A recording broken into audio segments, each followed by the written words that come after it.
Bismillahirrahmanirrahim. Assalamualaikum warahmatullahi wabarakatuh. Dan selamat sejahtera saya ucapkan kepada penilai saya, Profesor Madya Dr. Nur Hidayah binti Abu, penyelia saya Dr. Mastura binti Mustafa, pensyarah saya Dr. Nur Syazani binti Muhammad Nawi. Saya Khairul Naimah binti Hasnul Basri, nombor matrik 264636, akan membentangkan berkenaan dengan projek akhir tahun saya yang bertajuk Kesan EPDPR terhadap kemahiran penggunaan teknologi dalam kalangan ibu bapa di luar bandar. Sebelum saya memulakan pembentangan, berikut adalah poster projek akhir tahun saya. Selamat datang ke pembentangan projek akhir tahun saya. Dalam pembentangan ini, saya akan membentangkan berkenaan dengan pendahuluan kepada kajian, pernyataan masalah, objektif kajian, metodologi, dapatan kajian, kesimpulan. Saya akan memulakan dengan pendahuluan kepada kajian ini. Umum mengetahui, dunia dilanda dengan wabak COVID-19.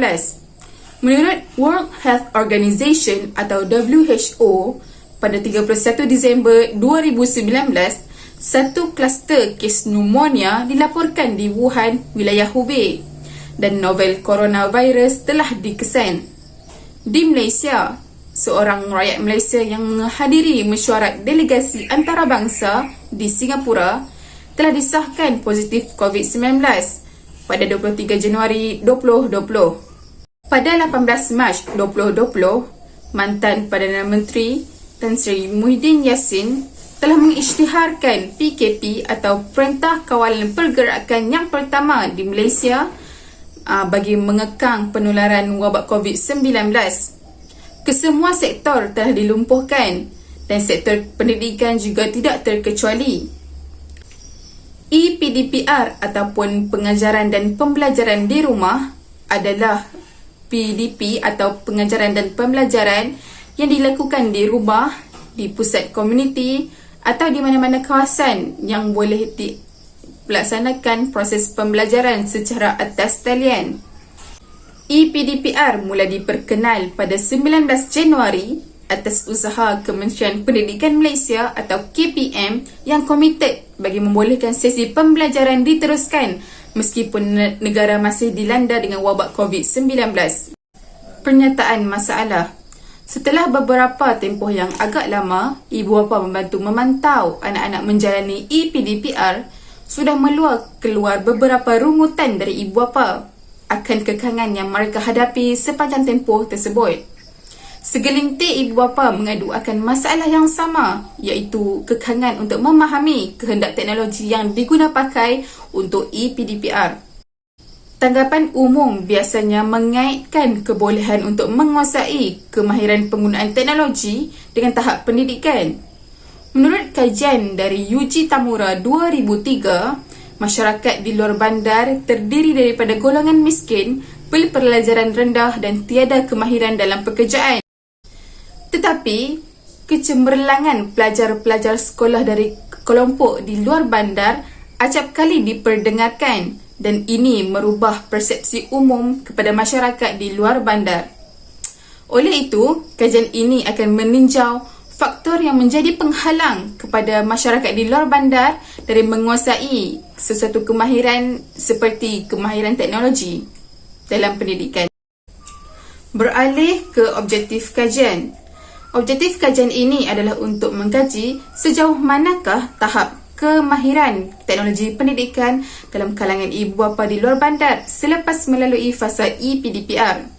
Tujuan objektif ini diwujudkan adalah untuk memastikan penyelidik tidak mengumpulkan maklumat yang tidak berkaitan dengan kajian. Objektif ini juga bertujuan untuk memastikan responden memahami tujuan maklumat mereka direkodkan oleh penyelidik untuk tujuan kajian ini. Metodologi kajian. Kajian ini melibatkan kaedah campuran iaitu kuantitatif dan kualitatif.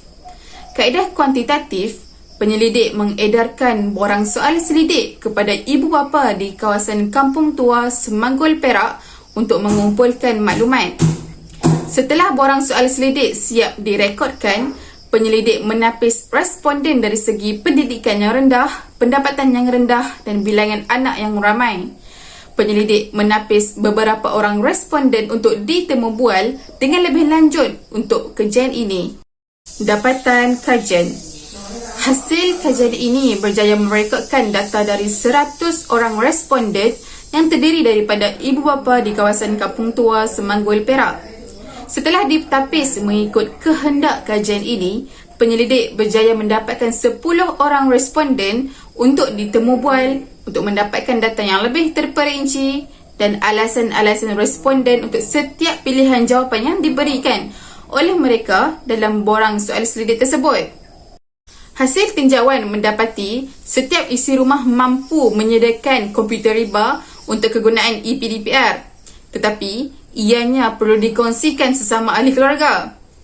Untuk kemudahan telefon pintar, setiap isi rumah mampu menyediakan telefon pintar yang dimiliki sepenuhnya, dan hasil daripada temubual mendapati telefon pintar tersebut diperoleh daripada program jaringan prihatin B40 yang dilaksanakan oleh Kerajaan Malaysia untuk membantu golongan B40 di seluruh Malaysia.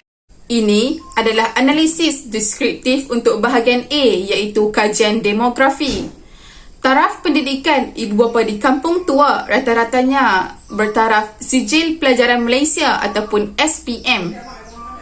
Pekerjaan masyarakat di sini adalah pekerja swasta, iaitu bekerja sebagai operator kilang dengan gaji sebulan kurang daripada RM2,500 Malaysia.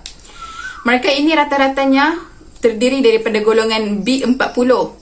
Setiap keluarga yang ditinjau merekodkan mempunyai 3 hingga 4 orang anak yang menjalani EPDPR di rumah.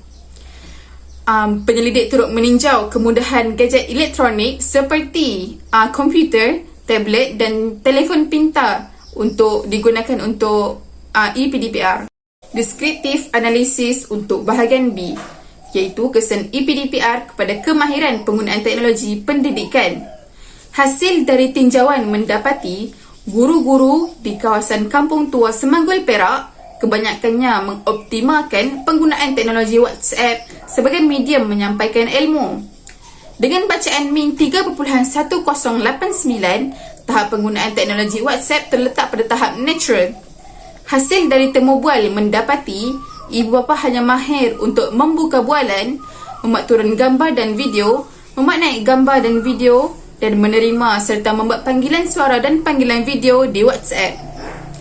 Hasil temubual mendapati ibu bapa tidak mahir untuk menghantar tugasan melalui bentuk dokumen dan tidak mahir untuk mengakses Google Classroom. Untuk penggunaan teknologi Google Meet merekodkan ianya pada tahap natural dengan bacaan min 2.5842. Hasil dari temubual, ibu bapa hanya mahir untuk menekan pautan untuk menyertai kelas, membuka mikrofon dan kamera dan meninggalkan kelas. Ibu bapa tidak mahir untuk mencipta room meeting dan berkongsi screen presentation. Untuk penggunaan Google Form adalah pada tahap tidak mahir dengan bacaan 1.7327,